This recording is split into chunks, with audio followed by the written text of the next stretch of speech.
Era uma vez um rei que vivia num reino distante, com a sua filha pequena, que se chamava Branca de Neve.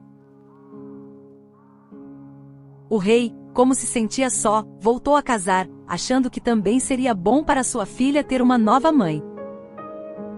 A nova rainha era uma mulher muito bela, mas também muito má, e não gostava de Branca de Neve, que quanto mais crescia, mais bela se tornava.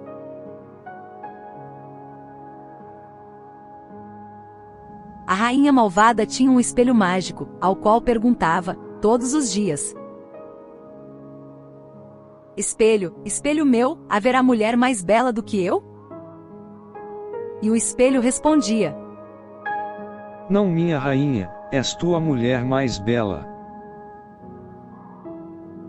Mas uma manhã, a rainha voltou a perguntar ao espelho, e este respondeu: Tu és muito bonita, minha rainha, mas Branca de Neve é agora a mais bela. Enraivecida, a rainha ordenou a um dos seus servos que levasse Branca de Neve até a floresta e a matasse, trazendo-lhe de volta o seu coração, como prova. Mas o servo teve pena da Branca de Neve, e disse-lhe para fugir em direção à floresta e nunca mais voltar ao reino. Já na floresta, Branca de Neve conheceu alguns animais, os quais se tornaram seus amigos. Também encontrou uma pequenina casa e bateu na porta. Como ninguém respondeu e a porta não estava fechada com a chave, entrou. Era uma casa muito pequena, que tinha 7 caminhas, todas muito pequeninas, assim como as cadeiras, a mesa e tudo o mais que se encontrava na casa. Também estava muito suja e desarrumada, e Branca de Neve decidiu arrumá-la. No fim, como estava muito cansada, deitou-se nas pequenas camas, que colocou todas juntas, e adormeceu. A casa era dos 7 anões que viviam na floresta, e durante o dia, trabalhavam numa mina. Ao anoitecer, os 7 anões regressavam à sua casinha, quando deram com Branca de Neve, adormecida nas suas caminhas. Que surpresa! Com tanta euforia, Branca de Neve acordou, espantada e rapidamente se apresentou. Eu sou a Branca de Neve. E os 7 anões, todos contentes, também se apresentaram. Eu sou o Feliz. Eu sou o Atim e este é o Dunga. Eu sou o Mestre, e estes são o Soneca e o Dengoso. E eu sou o Zangado. Prazer em conhecê-los, respondeu Branca de Neve, e logo contou a sua triste história. Os anões convidaram Branca de Neve a viver com eles e ela aceitou, prometendo-lhes que tomaria conta da casa deles. Mas a rainha má, através do seu espelho mágico, descobriu que Branca de Neve estava viva e que vivia na floresta com os anões. Então, furiosa, vestiu-se de senhora e muito velha e feia e foi ter com Branca de Neve. Com ela levou uma cesta de maçãs, no qual tinha colocado uma maçã vermelha que estava envenenada. Quando viu Branca de Neve, cumprimentou gentilmente e ofereceu-lhe a maçã que tinha veneno. Ao morder a maçã, Branca de Neve caiu, como se estivesse morta. A malvada rainha fugiu e, avisados pelos animais do bosque, os 7 anões regressam apressadamente à casa, encontrando Branca de Neve caída no chão. Muito tristes e chorando, os anões colocam Branca de Neve numa caixa de vidro, rodeada por flores. Estavam todos em volta de Branca de Neve, quando surgiu, no meio do bosque, um príncipe no seu cavalo branco. Ao ver Branca de Neve, o príncipe de imediato se apaixonou por ela, e num impulso, a beijou. Branca de Neve acordou, afinal estava viva. Os anões saltaram de alegria e Branca de Neve ficou maravilhada com o príncipe. O príncipe levou Branca de Neve para o seu castelo, onde casaram e viveram felizes para sempre.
estava certo.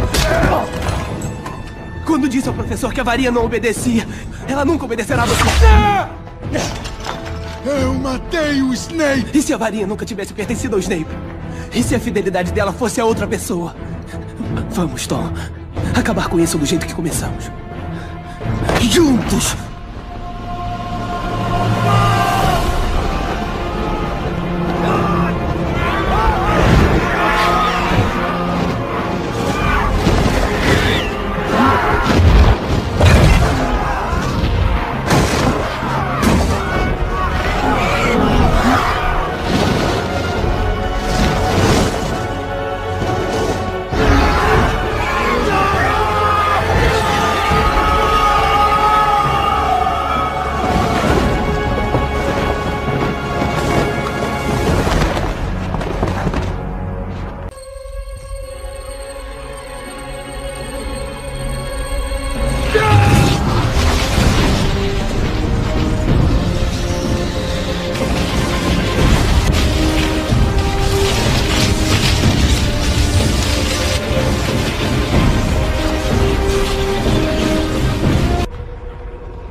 Os meninos que enganavam nazistas. Em 1940, a Alemanha nazista iniciou uma turma da França. Em 1941, uma família de origem judaica teve que se separar para poderem sobreviver. Um pai de 6 filhos percebeu que os filhos mais novos estavam entrando em muitos problemas na escola pelo fato de serem judeus. Como as coisas estavam piorando cada vez mais, ele decide falar para os 2 filhos mais novos fugirem de lá o quanto antes e irem para o sul da França, pois nessa época o sul da França era uma área livre, e que lá eles encontrariam os irmãos mais velhos. Então o pai chamou os 2 para conversarem e dar a notícia que eles teriam que fugir para o sul. Porém, eles teriam que negar que são judeus até a morte. Nessa jornada de 4 anos, eles chegam ao sul, mas no meio do caminho eles são pegos e pessoas ajudam eles. Enfim, essa é uma história baseada em fatos reais.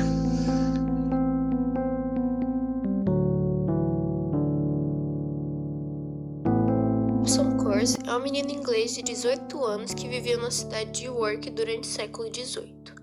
Ele é o filho mais novo de comerciante de origem alemã, que deseja que seu filho estude direito e leve uma vida tranquila e modesta, contra a vontade do próprio Hobson Course, que deseja ser marinheiro.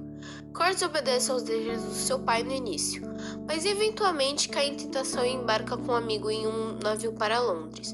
No entanto, uma tempestade quase os matou, desiludindo o amigo de embarcar novamente. Hobson Course, no entanto, está determinado a ser marinheiro mercante e se junta a outra expedição rumo a Guiné, que acaba sendo um sucesso. Com o dinheiro arrecadado, ele planeja uma segunda viagem, mas não tem a mesma sorte da anterior. Eles sofreram um ataque de piratas que o prendem e o vendem como escravo na cidade africana de Salé. Durante uma expedição de pesca, Hobson Course e o outro menino, Shirley, também escravo, conseguem escapar e são pegos por um capitão português, que compra o jovem como escravo e leva Hobson para o Brasil, onde ele se estabelece como um próspero comerciante e proprietário de uma plantação. Empolgado com os benefícios do comércio de escravos, Course embarca em uma expedição escravista à África Ocidental, mas o navio naufragou na costa de Trinidade. Course chega à costa de uma ilha e logo percebe que é o único sobrevivente. Ele busca abrigo e comida retorna aos destroços do navio e consegue salvar, entre outras coisas, alimentos, armas e pólvora.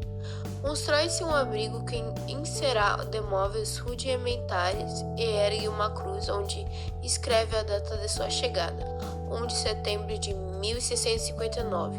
A partir daí fará uma marca na madeira a cada dia que passar para não perder o controle do tempo. Também faz um diário onde registra seus esforços diários, como tenta fazer velas, sua sorte em descobrir um grão de trigo em germinação, como começa a construir um armazém. Em junho de 1660, ele adoeceu e com febre tem alucinações nas quais um anjo o visita, avisando de que deve se arrepender de seus pecados.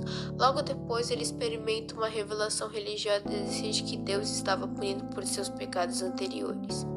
Depois de se recuperar, Curse investiga o terreno e encontra um vale agradável onde crescem uvas, o que deixa mais otimista quanto à sua permanência na ilha.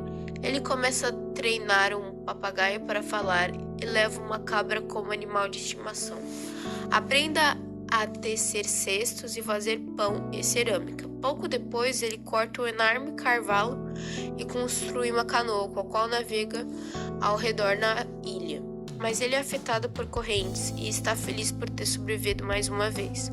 Após que ele passa vários anos em paz na ilha, para de registrar no diário porque você ficou sem tinta. Em seu 6º ano na ilha, sua surpresa é enorme ao descobrir várias pegadas de homens na areia. Muito assustado com a descoberta, Robson Curse teme que a pegada permaneça canibais e decide preparar-se para se defender deles. Suas suspeitas são confirmadas quando ele encontra restos humanos que parecem ter sido do banquete canibal da praia. Um dia, tinta canibais aparece na praia com 2 prisioneiros, pronto para matá-los e comê-los. Quando um deles é morto, outro consegue escapar em direção a Robson Curse, que decide ajudá-lo, ferir um de seus perseguidores e matar o outro. Apesar da superioridade numérica dos canibais, Curse só faz fugir com a sua arma e toma como servo o homem que salvou, que ele mostra total submissão e agradecimento por sua salvação da morte. Robson Curse liga para ele na sexta-feira para o dia em que foi salvo. Robson Curse ensina em sexta-feira a falar inglês e alguns conceitos básicos sobre o cristianismo. Por outro lado, sexta-feira explica que os canibais estão sugerindo um bom número de espanhóis, então eles decidem construir um navio para resgatá-los na terra dos canibais. Mas antes que tenham tempo de partir, 20 canibais com 3 prisioneiros aparecem na praia. Um deles com roupas europeias. Frida e Curse mataram a maioria dos canibais e libertaram os prisioneiros, um dos quais é o espanhol chamado Dom Pedro, e o outro acaba por ser o pai de Friday, que está muito feliz por vê-lo e por tê-lo salvado. Eles celebram a libertação com um jantar e depois, Curse decide enviar o pai de sexta-feira e Dom Pedro para investigar os terrenos circundantes para procurar o resto dos prisioneiros. 8 dias depois de terem partido, aparece um navio inglês. Frida e Curse assistem com desconfiança enquanto 11 homens carregam 3 prisioneiros para a praia. 9 dos homens vão explorar a ilha, momento que Frida e Curse aproveitam para libertar os prisioneiros, um dos quais acaba sendo o capitão do navio, que sofreu um motim nas mãos de Will Atkins. Um dos marinheiros, aproveitando seu conhecimento da ilha, Robson Curse e Frida emboscam os amotinados e o derrotam, deixando-os com escolha entre retornar à Inglaterra e ser enforcado ou permanecer na ilha. Esses aceitam a última opção. Finalmente, em 19 de dezembro de 1686, Curse subiu no barco que o levaria de novo à Inglaterra. Ele estava na ilha há 28 anos, 2 meses e 19 dias.